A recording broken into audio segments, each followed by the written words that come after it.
what's going on? I'm Chris Rodriguez, the college director at 3Crosses Church in Castro Valley, California, and I am excited to continue our series called The Gospel Journey, where we look at the four Gospels as a roadmap and a guide to get us through our everyday lives.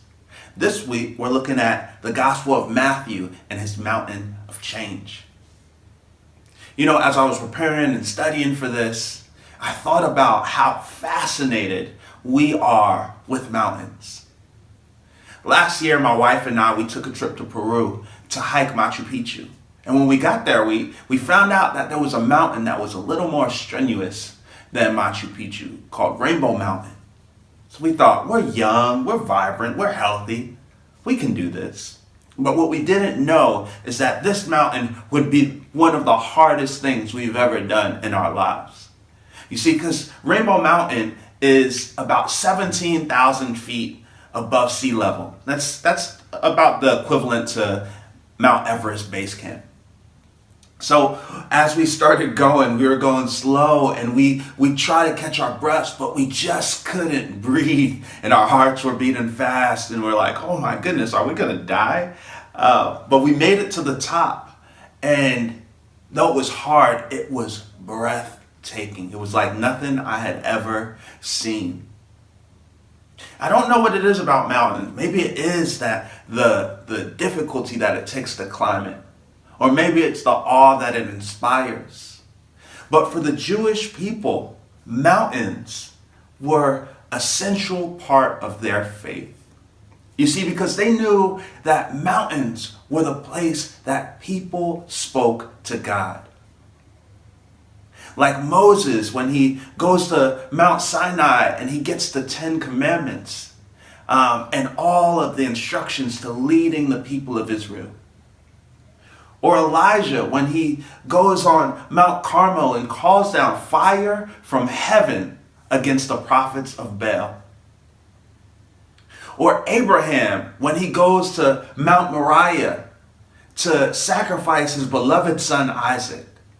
But God stops him and sends a ram instead. For the Jewish people, these mountains that you go to meet with God, it all came to a point in the temple. They built their temple on Mount Moriah.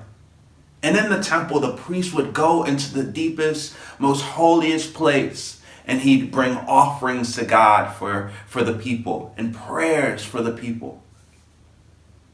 For the Jewish people, the temple was a place of peace, of safety, and of community. But what they didn't know was coming to them was that all that was going to change in a very traumatic way.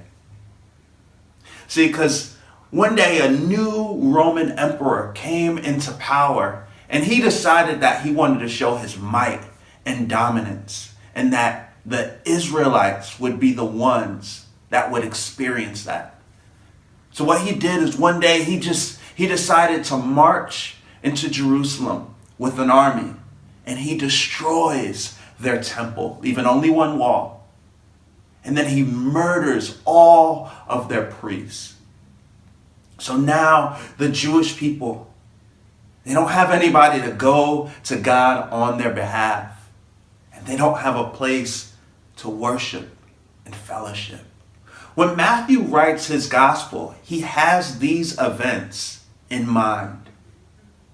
So his big spiritual question for the people in his audience is, when you're longing for things to go back to the way they used to be, how do you deal with change? Well, for the Jewish people, how they dealt with change was they found new spiritual leaders to follow. Those were the Pharisees and the Sadducees. And what the Pharisees and the Sadducees believed, they believed that the way we can bring the blessing of God back into our lives, back into our community, is if we double down on the law, if we go back to the way that things were, if we held on to our tradition so tightly that God brings his favor back on us. The problem with this is when we try to hold on to the things that they were, when we try to hold on to the way that things used to be, change is still gonna come. It's inevitable. And so many times in our own lives, we hold on to the past. We hold on to the things that we once knew. And we fight so hard for it, but we miss that God is trying to do something new. So with all this in mind, Matthew presents Jesus preaching from mountaintops. But when Jesus comes and speaks, he doesn't come with just conventional wisdom, the things that we thought we knew were true. No, he changes it up. He says things like, hey, you thought that those who are rich and who have everything, those are the ones that are blessed. But blessed are the poor in spirit. You thought that the mighty, the strong, the dominant, those are the ones who have power. But blessed are the meek, for they shall inherit the earth. You thought that when your life was content, that's when you have joy. But blessed are those who mourn, for they are the ones that will be comforted. When Jesus says these statements, he's doing something radical and something new.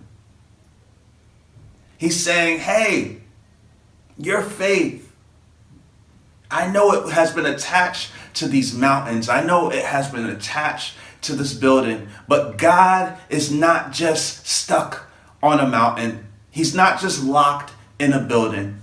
He is present with us right now. For Jesus, he's calling all of us to somewhat of a new mountain and a new temple. And that mountain is in our hearts. And he wants to be the king of that mountain. So how do we make Jesus the king of our heart? Well, we kind of got to do what Paul says. We have to lay down and let go of those weights that hold us back. We got to lay it down at the feet of Jesus. This week, what I want you to think about is what's Jesus asking you to bring to the mountain, to lay down at the altar. What's the thing that's keeping Christ from being the king of your heart? I know that change is hard, but I want to encourage you that Christ is always with you. Hey guys, what's going on? Chris Rodriguez here, and I just got done with a crazy quarantine workout, so I'm a sweaty mess, but I wanted to remind you to join us for our Zoom small groups. We meet Sunday night at 7 p.m. Pacific Standard Time. Hope to see you there. The link will be in the description below.